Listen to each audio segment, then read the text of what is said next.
Recording by Aditya film support Parsa Kharbhinda. बाबा हमरो पे दान ध्यान हो,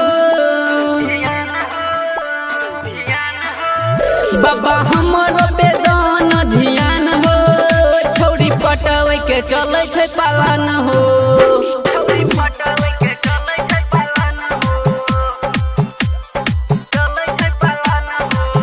छलै गजब कठिन मुँह गान हो, छौरी पटावे के चले छै पालन हो। बोल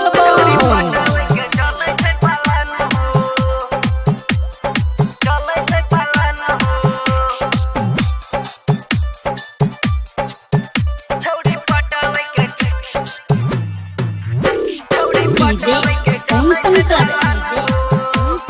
परसा खरभिंडा। बाबा धोबा मंदिर तोहर निपवा गोबर हो, सब टटोहल हम करब तोहर हो।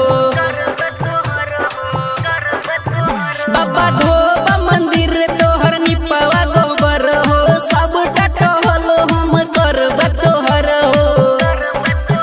बाबा हमरो पे दान ध्यान हो, बाबा हमरो पे दान ध्यान हो, छौरी पटावे के चले छै पालन हो।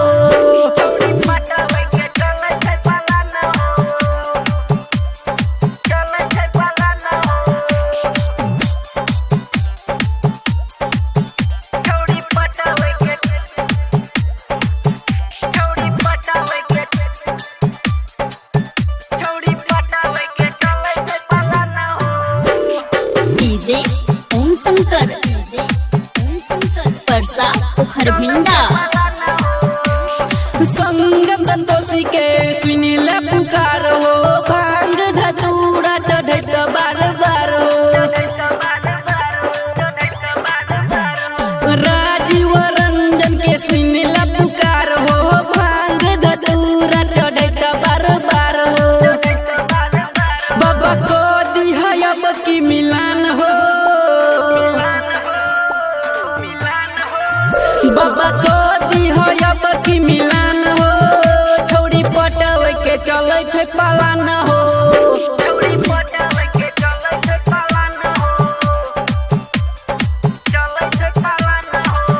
बाबा हमरो पे दान ध्यान हो, छौरी पटावे के चले छै पालन हो।